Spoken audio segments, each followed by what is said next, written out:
Hello, everybody. It's Michael Hollands once again for Sound of the Movies. Today I have the pleasure to be joined by Mr. Fred Schepisi, the great director of films such as The Devil's Playground, Roxanne, A Cry in the Dark, The Russia House, Mr. Baseball, IQ, Empire Falls, and many more. It is my pleasure to welcome Fred Schepisi.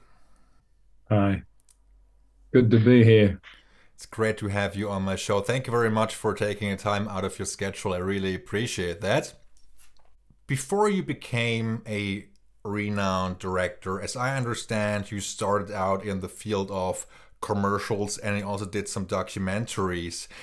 Was that always meant to be a stepping stone for you, a stepping stone into the film world, or did you actually mean to stay in that field, shooting documentaries and commercials? Did you have your heart set on that at first? Not really.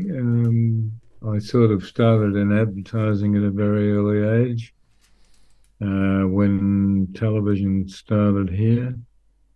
Um, I got put in charge of the television commercial division, and I think at the time I had just turned 17. At the same time, I started going to, we had one of the world's oldest film festivals here. And from an earlier age, from about 15, I was going to see a lot of what we used to call continental movies, which were great films from Europe, uh, from all over the world, in fact. There were about three houses, cinema houses in Australia, in Melbourne, where I'm from, that showed them, and I sort of didn't always go for the right reasons. I thought they'd be a bit raunchy, but actually I found out that this whole wonderful world of cinema, uh, where you get taken to places you've never been or seen, and you always end up discovering amazing similarities with the emotions and the difficulties and the joys of people, um, and that led me to join. There are a few film societies here um, in Victoria. I think there were 66 different film societies where you would people would just get together and find films that they didn't get to see when they came to cinemas because they were either on for a very short period of time or they never got here. But they would get to film libraries. Uh, so between uh, getting exposed to those and then getting exposed to coming up with ideas for television commercials, and getting nobody really knew what they were doing in that area here. So it was kind of like I was very quickly basically directing them. And there were some wonderful influences also of short films and things like experimental films, um, from the Canadian National Film Board that we discovered here. Some very, very interesting people. Um, and one thing led to another, and I realized, hey, this is what I should be doing, not advertising. So as soon as I could, I got into a local film company in Melbourne, which was a branch of a bigger company, and they did a few commercials, but they did a lot of industrial and public relations documentaries. They also did newsreels. So uh, I got a lot of experience in that. Um, and particularly, what I was doing I think influenced by the Canadian National Film Board guys and a few great European experimental filmmakers. So I used to use those kind of ideas. I didn't copy their ideas. I was just inspired to go and explore. Um, uh, at a time here when, extraordinary things in music were happening, like in Music Concrete, and so I was doing industrial documentaries for people, but I was doing I was putting all these crazy soundtracks on them, like I would have people talking in a supermarket, and I would gradually turn that talking into music, which you could do. No, it wasn't easy then, but there were ways of doing it where and I would turn it into music, and I would turn the music into sound effects of manufacturing, and that would take you into manufacturing plants, and then I would go into the end products, and they would be in the supermarket, and the rhythmic noises of the manufacturing would change to rhythms of music, and then that would change to voices. So I was having a lot of fun doing things that a lot of which I haven't been able to apply since, because when you eventually start making films, the stories are what dictates how, the way they can be made, really. So I wasn't quite as free in doing that as I was when I was doing the industrial docos and the commercials. The Devil's Playground was your first big feature. It was released in 1976, and if I'm not mistaken, it took 3 years to get the film financed, and it took you 5 years to finish the script. Would you say it was one of the most difficult writing processes you've ever been through, or what made it so difficult? Look, I started writing because when I was doing industrial documentaries at that stage, influenced kind of by the company that I was working with, they were really boring. They were like, there are 1,000 cars made in every month, and every one of those cars has body panels, and the body panels are stamped out in machines that have pressure of something or other, something or other. Just boring. And I just came up with imagery for them. And I thought, well, if people are writing this junk, I couldn't do any worse, right? So I just started writing them and coming up with fun ideas. And in fact, I used the glamour that I saw in the manufacturing processes to create some absolutely terrific imagery, such at the point that when I screened the documentaries to the owners of the company, they would go into tears because somebody else had seen the glamour of what they did, probably in quite a different way to the way they did.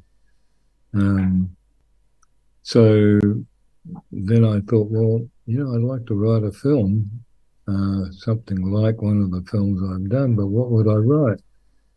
And then I thought, well, belonging to a monastery, I was in a monastery, there's a world that people hardly know anything about. And in that world is every kind of personality that you would get in any other walk of life. The happy guy, the sad guy, the optimistic person, the grumbly person, all of that.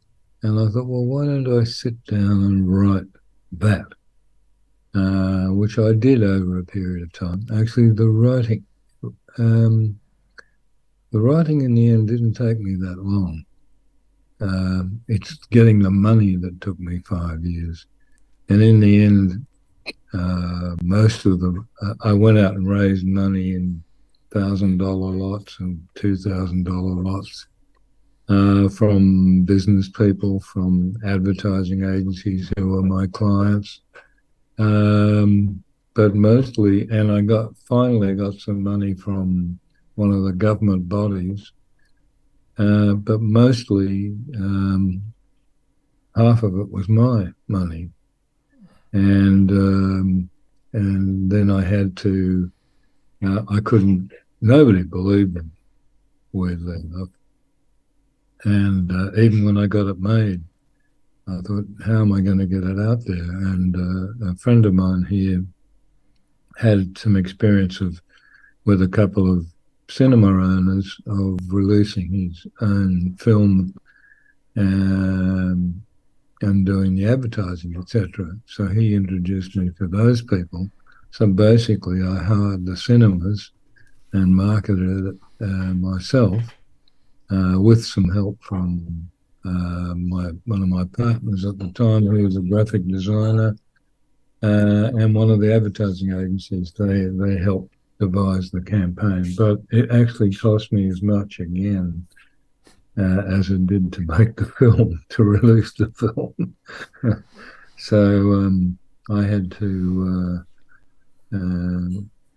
just get as many commercials as I could to pay for it. And in fact, sometimes I was doing one commercial in the day, and then I'd do a smaller commercial at night, just to get the money to release the film. Of course, everyone thought it was fantastic, right? Thanks a lot. It actually didn't make a lot of money. It just looked like it did. Thank you very much, Fred, for elaborating on that. People always get asked the question of what's your favorite project, or what do you think is the best film you ever did, or the best score you ever wrote, etc. I would like to reverse that, if possible.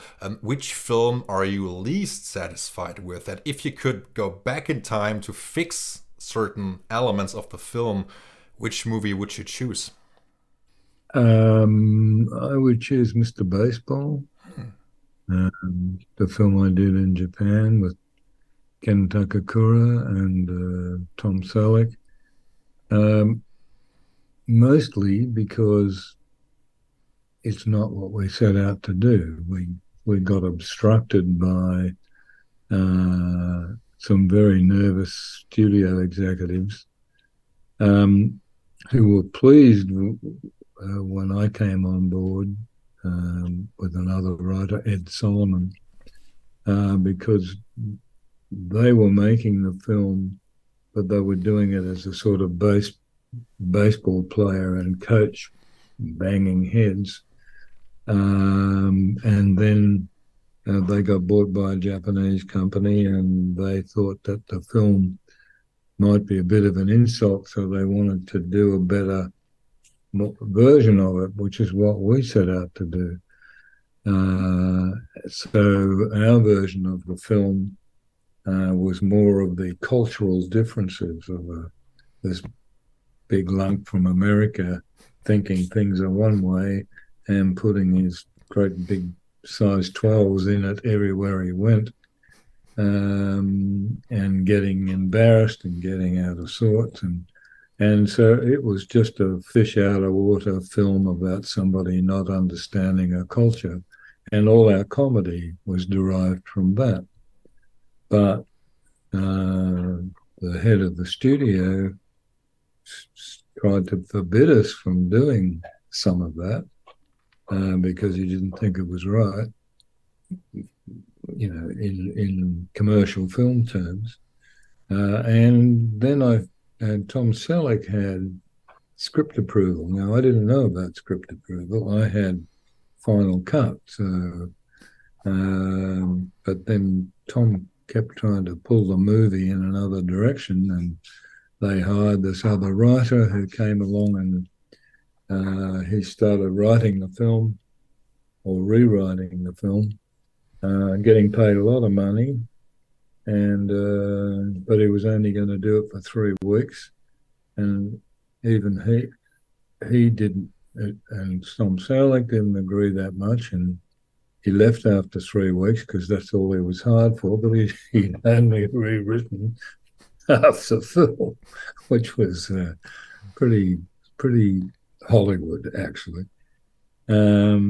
So we just went on and did what we did and tried to get it back as much as possible to what we had intended. Um, Look, it's not a bad film. It just it's funny, but the things that are really funny are in it are the culture clashes, and there would be more of it. And weirdly enough, like when we screened the film the first time, the head of the studio came out and he said, "Oh, thank you, mate. You helped me dodge a bullet." And then he reeled off his three favourite scenes from the film, and they were all the culture clash things, right? And I said, "Yeah, thanks a lot.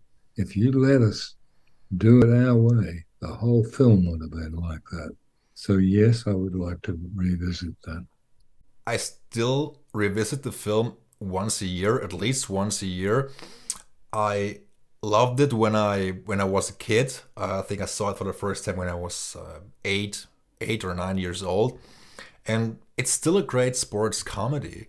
And I think it's one of those movies in your filmography which tends to get overlooked, and I still like it. I like the culture shock which Tom Selleck goes through when he starts playing in Japan, and all the major or minor differences or scenes like when he gets reprimanded for sitting down before he puts away his gear, and they say no, you have to do it the other way around, and then he just says, "What's next? Is somebody gonna tell me how to take a crap?" And then he walks into the toward the toilet, Yeah, and she doesn't know how to use it and says, "Well, actually, Max, I need somebody who tells me how to take a shit." It's simply a funny scene, and Tom Selleck's character obviously doesn't want to play in Japan. He used to be New York Yankee, and then all of a sudden, everything snowballs into this bigish clash, so to speak, and I still like it.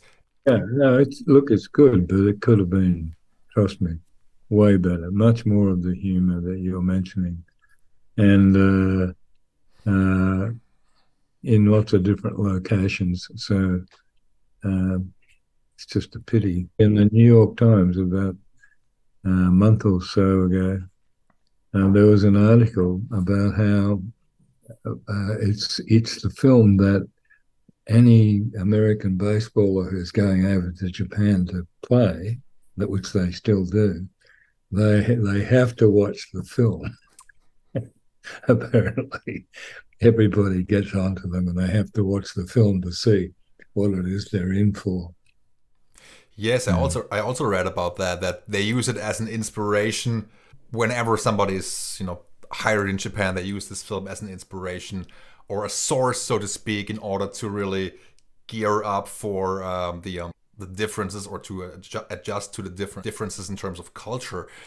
And Jerry Goldsmith's score also tends to get overlooked. Many people seem to dislike Jerry's score for Mr. Baseball for whatever reason. I think it has a very nice love theme, and other elements which he used for the film are really, really, really good. It's not his best score per se, but I tend to believe the positives outweigh the quote unquote negatives. Actually, there's a couple of themes run through. Obviously, there's the baseball theme, which is based on all that music that gets played at American baseball stadiums and games. But there's her theme, and there's his theme, and there's Japan.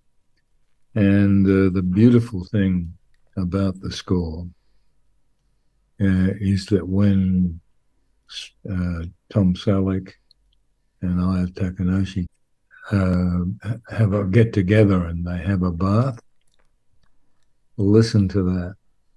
That is one of the most beautiful pieces of music, and it interweaves everything that's happened up to that point and brings it all together. Um, And, so all the melodies are playing and uniting and becoming something very special, timed beautifully.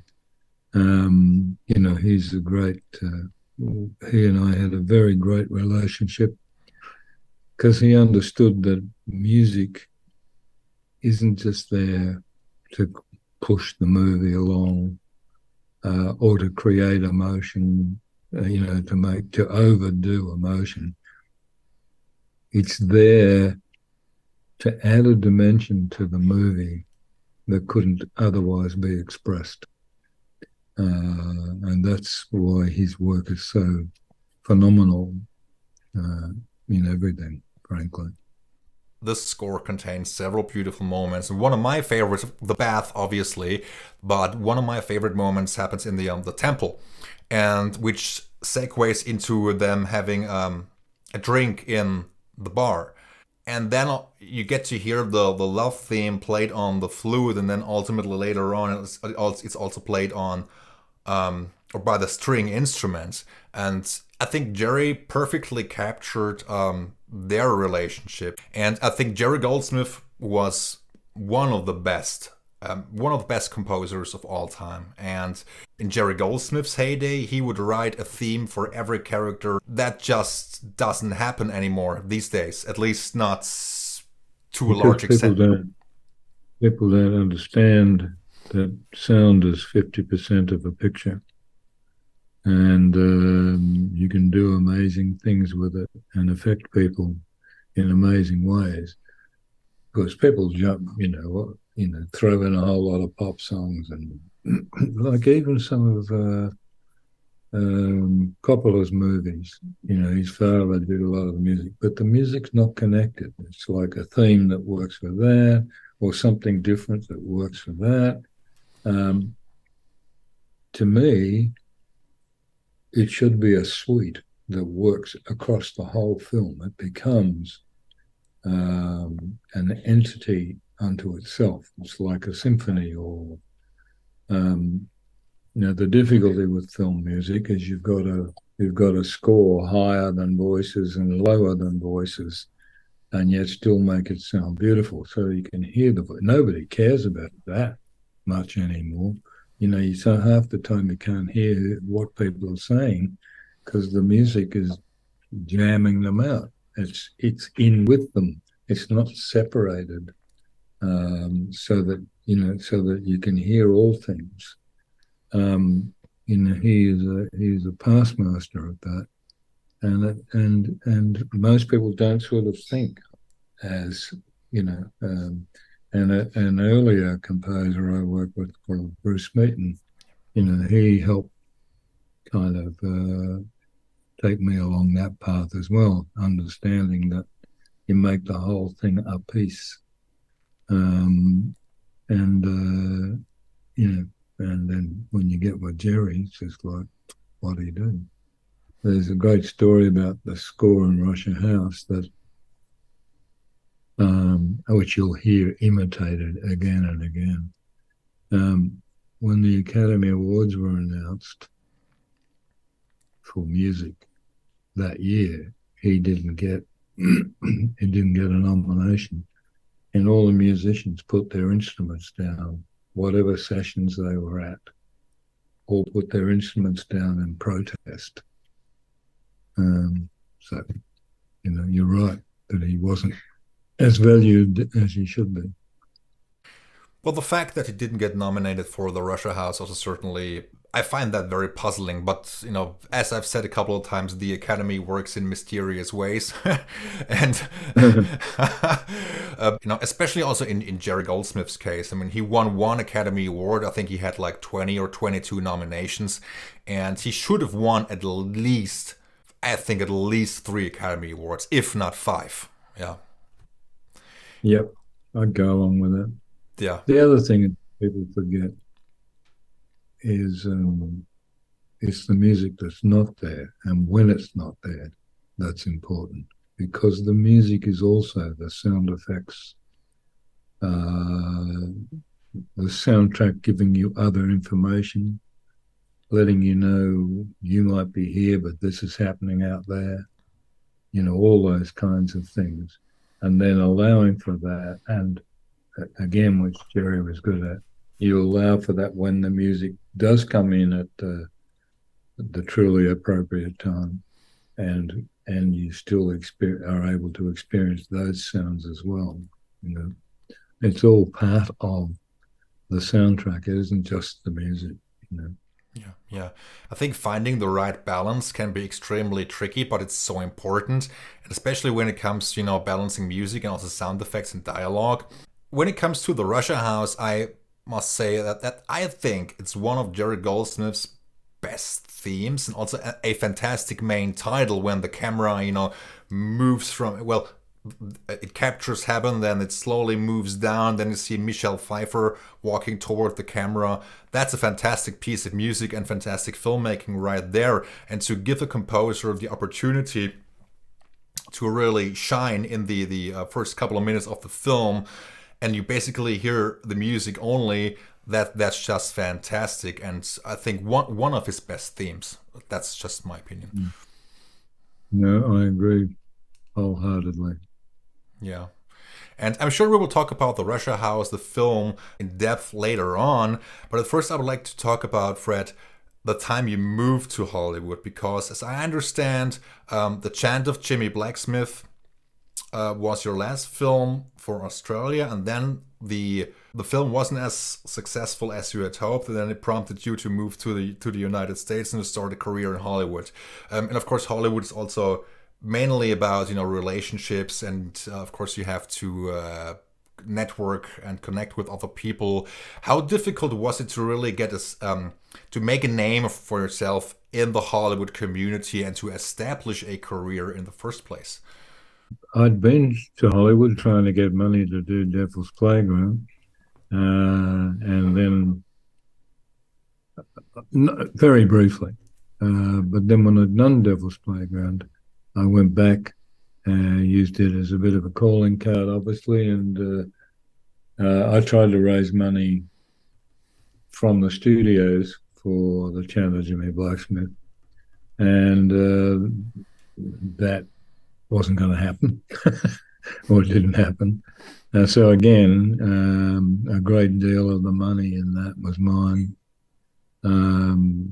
Fortunately, I got a fair bit more government support and a bit more support from some private people. It was vilified here because it made people face something they didn't want to face. It was considered ultra-violent. I woke up the day after the premiere and there was half the front page of the major paper, the whole of the second page, the whole half of the third page, just rubbishing the film and the violence and what it was saying and everything.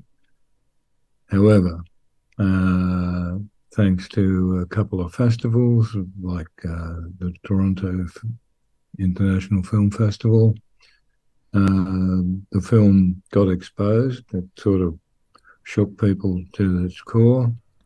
Thanks to Pauline Kael, who called it the one great Australian film she'd ever seen.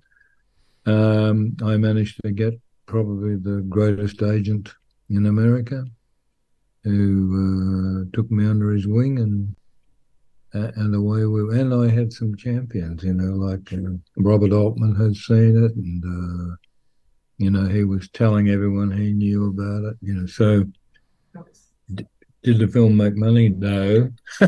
It was very powerful, and it was. I don't think people were really used to it. I know people go for violence, but it's choreographed violence, like Quentin Tarantino entertaining violence. Right? He came out to Australia not so long ago when he was promoting Hateful Eight, and he organised to have an audience of about 1,700 people to see the film.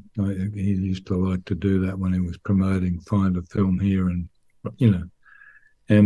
that audience were all younger than the film, and they came along thinking they were going to see Quentin Tarantino violence, and what they saw was anti-violent violence, and it rocked them to the core, even now. And unfortunately, back then, it sort of, I could tell you what was playing in the cinema by the number of people running out of it. I mean, what scene was playing, because it was so shocking to people at that time. Okay. I think people should definitely revisit or discover this film, this powerful movie. We previously mentioned that Tom Selleck had actually script approval on Mr. Baseball. Have you encountered any other specific contractual rights which actors had, which were, let's say, rather specific or sometimes even challenging? So yes, I did have difficulty on one picture where an actor took the picture and then decided that he didn't like the premise of the film. So spent almost the whole time trying to change the premise based on some theory, what we would now call woke, but an erroneous woke theory about how his character should behave. And that caused us a lot of trouble in the process of doing the film. And who was the other one? Oh, yeah, my first Hollywood picture. I had an actor who was a little out of control, shall we say, and very full of himself. We ended up in a good place, but it was a fight all the way, and it's difficult because you got to keep that contained and away from as many people as you can, because otherwise it will destroy your picture and other people's performances. So however you steer it, you've got to steer it so that it doesn't affect everybody else. And needless to say, you wear many different hats when you direct, you produce, and you also write. I think there is a certain subject matter that you gravitate towards. How would you describe your approach as a filmmaker, and who is Fred Schepisi in a nutshell? Everybody has opinions on this. Some people say, "Oh, you only make movies about outsiders." Look, it's humanity is what I'm exploring each time. There's something about the picture that has to scare me, be a bit beyond my knowledge. Means I'm going to have to go and learn something or a number of things. And then I'm going to have to try and take flight with that, get excited about that. And I don't want to repeat myself. I want to just keep doing different things, exploring them in different ways. There might be some parallels between them all, like at the very core of them, but if it is outsiders, it's not consciously picked because of that. It might be subconsciously picked because when you've got somebody at odds with the world or slightly an outsider, then you've got something to rub up against to look at the world. So I think that could be true. But really, I just needed to get me excited, get me a little scared. I'm going on an exploration. And hopefully it's something that allows me to do something extra and different with the film, Look in Roxanne, for instance, Steve wanted to play that particular waltz. I've forgotten the name, the Blue Danube, when they were rehearsing. And I thought, oh, really? Please, come on. And then that was one of those times where I kicked myself and said, no, just a minute. He's doing that for some reason. It's a comedy. So he can see how that'll be funny. So it's up to me to take the cliche out of it, and then use it in a way differently somewhere else that makes it really work as an integral part of the film rather than just something stuck in for laughs.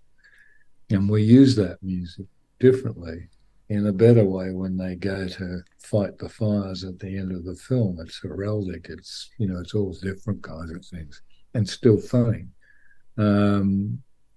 So, I need films to challenge me like that, so we can have a bit of fun. Yeah. And Roxanne, Steve Martin, he wrote the script, and it's also based on the Cyrano de Bergerac story. Was there ever any doubt or concern in your mind as to how this particular story would be perceived in the 1980s? No, not really, because really, Steve took a very modern approach on it, and we got involved in. I mean, it was written over and over and over and over to test all the premises of it, to test all the jokes. There was a lot of work went into getting that just right, and it did even at the even during the shooting. So, sometimes you would like to shoot some of these things in one shot, but then if there's 20 jokes, right, but you've written 35 jokes because you're not quite sure which one's going to work, etc., then that means you can't do it in one shot and play it out. It means you have to cut and have places where you can cut as part of the style of the film that allows for that. Right? Steve was incredibly nervous when it came to doing the number of jokes, and eventually I had to push him and say, "Look, let's just shoot 4 jokes. We'll only shoot the 4 jokes, and we'll see how they go." And I peopled all the firemen, who were all stand-up comedians, by the way, all throughout the so-called audience, at the cafe that he was in. Mm-hmm. And I primed them to get everybody happy and laughing while we're rehearsing around them, right? And then lead the laugh as soon as the Steve does the first 4 jokes, or the first joke even, lead the laughs in that area, right? So eventually I convinced Steve to have a crack at 4 of them, and we rolled the camera and go. And of course, it was the laughter was coming, and he was buoyed, and I just kept rolling the camera until eventually he realized he was about 10 jokes in, and I could see him glancing nervously in my direction. We rolled for a couple of times longer, and then I stopped and we chatted, but he was over his fears by then. I would like to stick with comedy for a few minutes. I mean, let's go from Roxanne to Fierce Creatures, perhaps, which I still love to this day. And as I understand, and please correct me if I'm wrong, you were not attached right from the word go, but then you came in and you did some extensive reshoots, and also the ending had to be reshot. Can you elaborate on that? Yeah, the film was made. Look, everybody involved in Fierce Creatures were pretty much involved in the Fish Called Wanda, right? And they were so happy with the success of that. They were very confident in themselves, but everybody was directing. And the poor director who did that, I don't truly know his story, but I can imagine he was backed into a bit of a corner. Maybe comedy wasn't his strong suit. anyway, they had shot the picture, made it, and it wasn't really working. So they called me in. We went through it.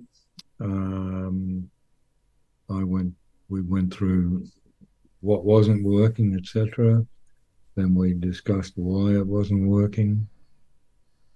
Then I sat with a new editor and we re-edited the parts of the picture that were working, and identified where we needed to drop in a few things for character development, etc., to keep the characters more alive. Then we talked about scenes to, like there's a scene inside the back of the zoo that goes quite crazy. That was a new scene, again, to show all the characters and to get you involved in a different way and get humor. So we reshot well over a third of the picture. When I say reshot, like new, totally new material, and then stuff that we inserted here and there throughout are much more sharply edited.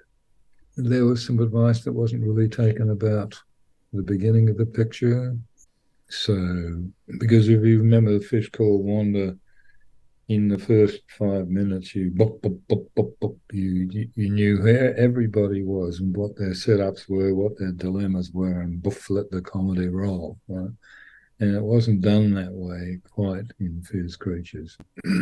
So, one of the things that happens is, John Cleese comes to a zoo and starts wanting to kill all the fuzzy animals. So he's only got fierce ones. People don't quite know how to take that because it seems mean-spirited. They don't see it as comedy because it hasn't really been set up. So, we had to kind of find ways around that to make that work, etc. Yeah. Anyway, a lot of work was done. I think a bit more should have been done. Some got ignored, and some we had a way of finishing. But when we first did a test with it, we proved some of the things I was saying was right. Didn't test that well, and so on the way back from the test, I said, look, this is what we really have to do. And we did it. We did this, and we added some wonderful things at the end. The next test, it went through the roof. Everybody loved it. And then for some reason, the producer and little bit of John got encouraged in the wrong way and took some things out. Anyway, it's pretty good, but. And a very good cast. Again, Jamie Lee Curtis, John Cleese, Kevin Kline. And Fred, if I may ask, in order to really get the best out of actors, how do you approach actors? How do you guide them? What's your experience like in that regard? Everyone is different, and you have to deal with everyone differently. And there's no set method. It's instinct. The one thing, the greater or better the actor is, greater in terms of being better, not star names, generally the easier they are to work with, because they work out very quickly that you're on it. You're not going to let them make fools of themselves. Like, in a way, you've got to be an impartial sounding board, a mirror, right? Aware of everything they're trying. You obviously have in your mind how you want it to go, particularly if you've written it, but you've got to be able to step back even while it's happening, and if they're doing it differently to what you imagine, evaluate whether it's actually the same in a different way, or better, and allow for that. So you've got to set up a situation where an actor can feel free to explore, to push the barriers, to go right past the edge of the envelope, if you like, knowing that they can trust you to pull them back to the level they shouldn't go beyond. And they know that they can trust you in the editing room to not change what they're doing. And they can pick it up, trust me, within like 3 scenes, or 3 takes even. They know what you're doing. But some actors need faster, slower, pause here, go for that. Some actors like you to draw out everything. One actor used to ask me, like he was not acting that well that day, and he'd say, come here, talk me in. So you'd go over and you'd talk him into everything. And we did this, we did that, you did that, and then he'd hit me, just give me a whack. I'd go away, roll the camera, bang. He needed to be centered. Other actors need you to make jokes, play them chess, anything to get them relaxed and focused.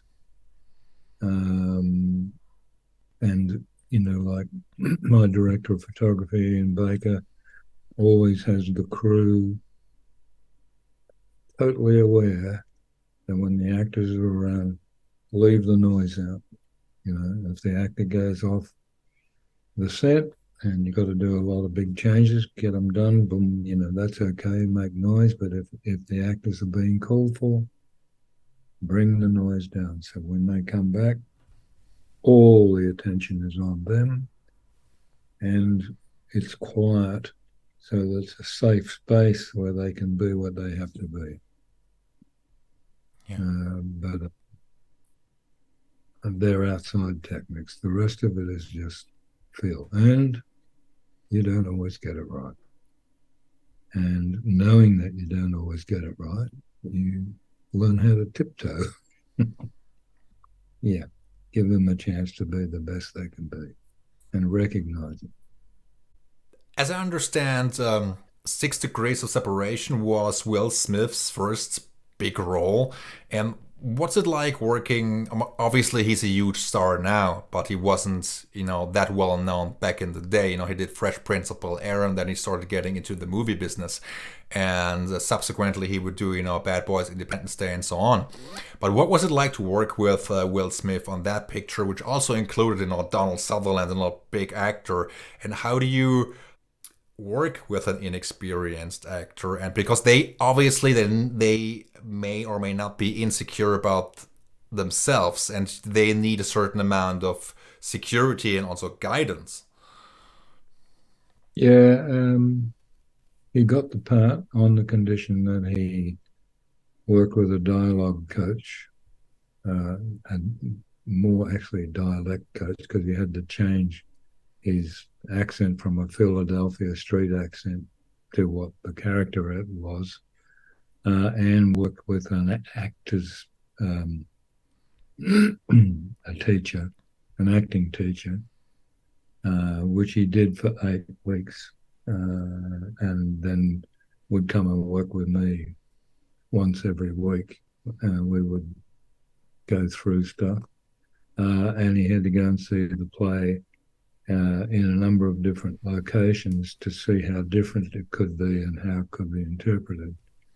Then when we're doing rehearsals, we kind of used the other actors as well to help him along to, he would say, because he was, he's pretty used to running a set from television, and he'd say, gee, you guys ask really dumb questions of the other actors, and they all just looked at him and said, how else are we going to know what's in the character and what we're playing, Will, unless we get to the real basics of it? So they were very good, and they helped him along. I also kept using the writer, John Guare, to keep talking to him about what things mean, etc., in between takes off the set or when we're doing setups or something like that. I also, and I'm not very good at this, but I also, he liked chess, so I played him games of chess running throughout the day, just to keep him relaxed and get rid of his nerves, etc. A long process, but he was good. I mean, instinctively he was good. It wasn't like I was, suddenly making him what he wasn't. He had it all there, and he had the desire, and just needed the direction, not just mine. I would like to briefly talk about your film called Cry in the Dark, aka Evil Angels. Um, Terrific cast. You got to work with Sam Neill again, Meryl Streep, after having worked with them on Plenty. Cry in the Dark is a very sad story, but also a very interesting one because he also criticized the media in that film. And the film was released in the late 80s. What were your thoughts on the media involvement back then, and how the media coverage changed the way the public reacted to what happened to the Chamberlain family? Um, Look,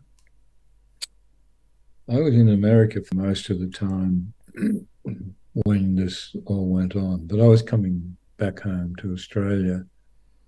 I got a lot of family here, etc. So, and I was coming back 2 or 3 times a year. I was just absolutely stunned. There wasn't an event you went to where this didn't come up and arguments took place. It was just the whole country was obsessed. Dinner parties would break up, functions would break up because people would be screaming and yelling, and they'd all have their idiot theories and everything, including the press, including the media, who just pounded it and pounded it and pounded it. And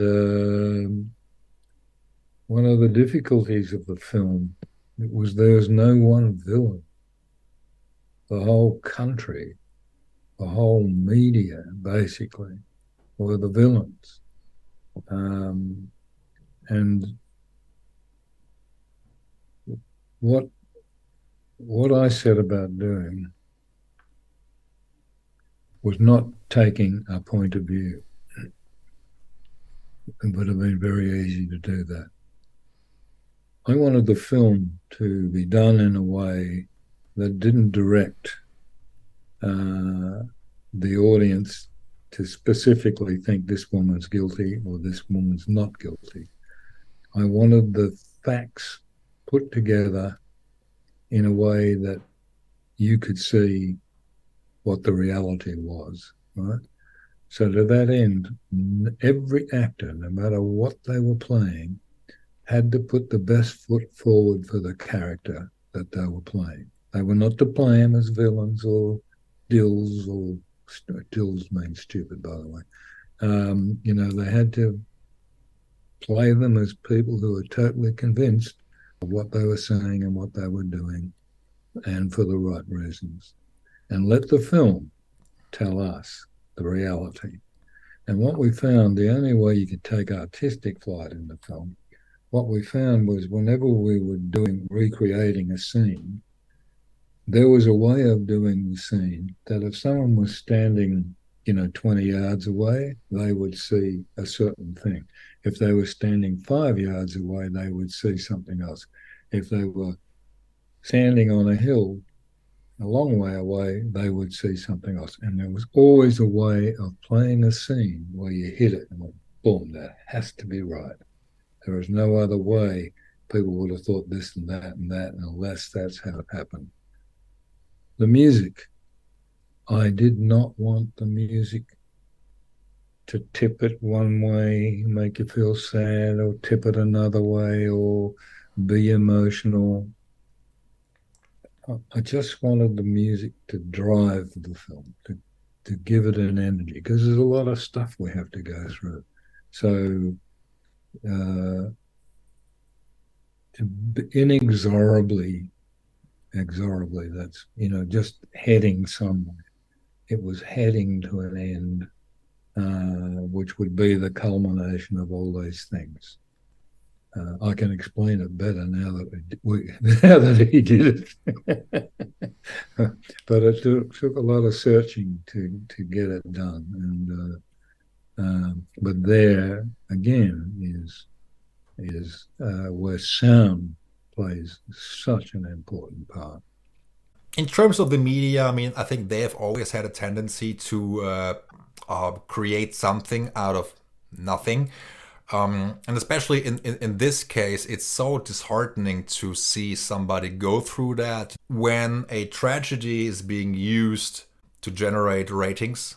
And then all of a sudden, an innocent woman is being sentenced to a life prison sentence because everything was terribly mixed up and everything was taken out of context. And then the public started, having this rather negative perception of this poor woman, and everything snowballed into the trial and the prison sentence. So I think the media's influence, be it 30 years ago, 50 years ago, or in today's climate, is terrible. It's absolutely terrible.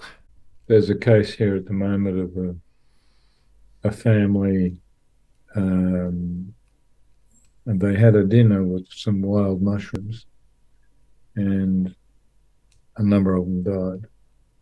It turned out to be poisonous mushrooms. And the circumstances are odd, and the people who were gathered at that event are odd. But you can see it starting all over again. And it's whenever something isn't straightforward and there's no specifically clear answer, or for a fact, that's when it always starts. People want to know, and then they want to worry about it because what if this happened to me? And so it's yeah. They're just trying to make sense of something that you can't make sense of, because in the end you seemingly don't know. And that's happening now. It happened at the same time the Lindy Chamberlain thing happened. It happened in America with a kindergarten, grandmother, mother, and daughter all ran this kindergarten, and there was this scandal that seemingly children were interfered with, and all they ever did was every time they had a news telecast, they had this old woman in a wheelchair poking her tongue out at people, right? And it turned out to be all lies. Just people get swept up. When Lindy and Michael saw the film, they were in tears constantly, because they had no idea that the whole country was against them in every way, and that it was their fault that they were against them, because they were just being themselves. And the part of it was the country said, well, you shouldn't be as controlled as you are, or you shouldn't be standing there and saying this to us as you are, when all they were being were themselves, going, this terrible event's happened, why don't you believe us? And they were just, it took them quite a while to recover, because they just had no idea, by being themselves, what they were causing, and then the enormity of what was against them. Fred, I would like to go back to the Russia House a little bit. We had previously talked about it, and of course about the cast: Sean Connery, Michelle Pfeiffer, Klaus Maria Brandauer, Roy Scheider, also one of my favorite actors. As I understand, it was really difficult to get a permission to shoot a film in Russia back then. And Red Heat was reportedly the very first movie or American production, big American production, which was given permission to shoot in Moscow and also used to shoot on the Red Square and so on. What made it so difficult actually to get a permission to shoot in this part of the in this part of the world, and how did they agree, or when did they agree to have you over? There was a man who distributed Devil's Playground in America through his company. I think it was called Film Exchange, something Film Exchange, but it was also called something Food Exchange. And he imported films and food into Russia. And he liked Devil's Playground, so he helped to get that distributed in America. So I went to him when we were going to do this, and then he gave me advice, and he said, funnily enough, there's a delegation coming from Russia to New York in 2 weeks, and the leader it's from the cinematographers union in Russia, but the cinematographers union is not just cinematographers; it's the whole industry business. And this guy was the head of that, a wonderful director called L.M. Klimov. They came out, and there were 5 of them, and we just took them to dinners and all around New York and got to know them and talked about the film, and of course they'd never seen, like if you'd been to Russia at that time, for them to see just a fruit stall outside a small grocery reduced them to tears. You know, it was just amazing. Anyway, we all got along very well. They agreed to try and smooth a path for us. And we agreed to meet up a few months later at the Cannes Film Festival.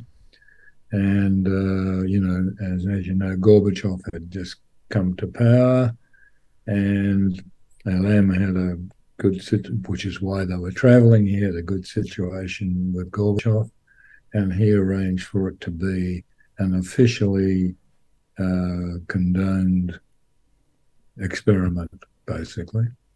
And then there was a deal done to help him do a picture that unfortunately he never got to do, but and he set it up. And then my fellow producer on that, terrific guy, he had worked in Russia once before, many years before, on something, and he knew Mikhailkov, so he sort of set up through Mikhailkov's company also sort of the physical side of stuff, and basically that's it, you know.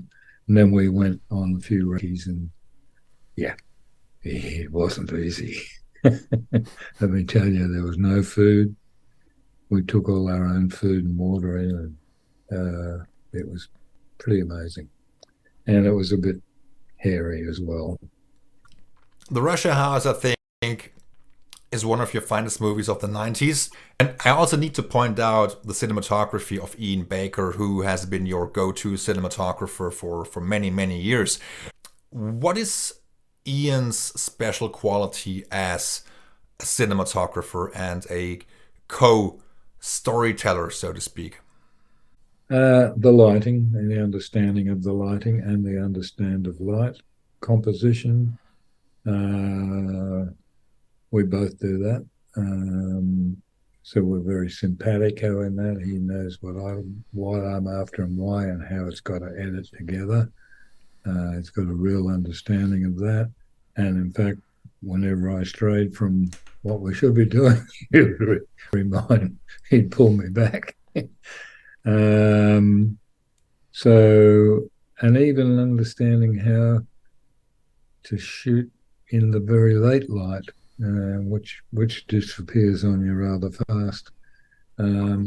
He's got extremely good skills, and he doesn't indulge in strange gimmickry with photography. Again, like me, it's what exactly needed to get across the feeling and the story, etc. That he's right in there with that, you know, and so you know, and as I say, he casts the crew for the job. You know, who'll be right for the job, who'll know how to behave, who know how to work hard, and you know, and will understand that the importance is all on the actors and putting them in the right setting. And I know we talked about Jerry Goldsmith and the quality of his music before, but I would like to ask one or two follow-up questions on Jerry because, you know, he's, you know, musical genius and one of my favorites of all time. How would you collaborate with him? You know, would you let him do his thing at first, or did you talk about characters? Did you talk about the plot extensively? Did you talk about lighting or colors, or how did you interact with one another? Well, it starts way back at script stage. We start talking way before we even sort of head for the picture. As you know, sometimes, as I think on 6 Degrees of Separation, you know, we minimised the music. No, we don't need it there. Yeah, we need it here. And he, you know, we would talk about what we were trying to do, what would be the idea behind it. Then he would come up with some stuff, which I would listen to and sort of, you know, go. We'd talk about it, and I'd say, I think it needs this or this or this. And then he would go, oh, yeah, okay. And then he'd take it to a better place or another place. Sometimes, you know, you do a piece of music, I'd say, you know what, that would really be better against that, right? Because if we're going to build this unified thing, that's our moment over here. And it would boom. But generally, he was way ahead of that anyway. And we had he kept saying to people that he had two great experiences, or collaborations rather. One was with me, one was with Franklin Schaffner. Yeah. And which was great because it was great. There was a willingness on both parts to find the right way and keep going till we got it exactly, you know, even when we were recording. A bit like set direction, like production designers, right? They know how to build exactly what you're doing. You know, like in Russia House, there's a corridor that Sean Connery stands in and he's listening to the guy playing the piano up one end, but he wants to be down the other end and in the kitchen, and he keeps watching her come backwards and forwards, seen through the doorway while being pulled to not leave by her father, you know. Well, you can't do that in an ordinary corridor. It looks like we did, but the production designer bent everything, and you don't see it, but you can see what you need to see. Those skills, they're not there so much anymore. And it's the same, what Jerry did in music, you know, the production designer on that film did in production design, you know. It's fantastic stuff. A lot of people go into making film school, not just me. Yeah. You know, a lot of people. Just like with the actors, you've all got to get on the same train. I guess that's my job mostly, is keeping everyone on the same train. Speaking of train, that's one of the standout scenes of the Russia House, Sean Connery traveling. And it starts in the train, the camera zooms in on him.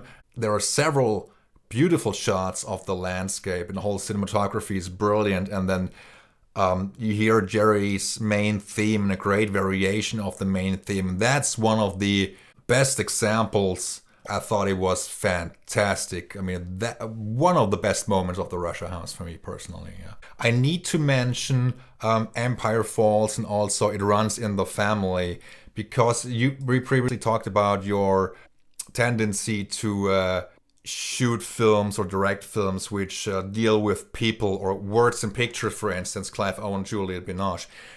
In terms of It Runs in the Family, was the film always meant to center around the Douglas family? And it wasn't meant to center around the Douglas family. It was just that happened to suit what we were doing. It certainly wasn't a vanity project, as some people tried to say it might have been. No, it's like, it's about family, and there you are, you've got a family. You know, even his ex-wife was in it, you know, so, you know, it was good. I liked that picture a lot. I would have done one thing. I sort of came up with a way of taking you into the picture, and you sort of meet everybody.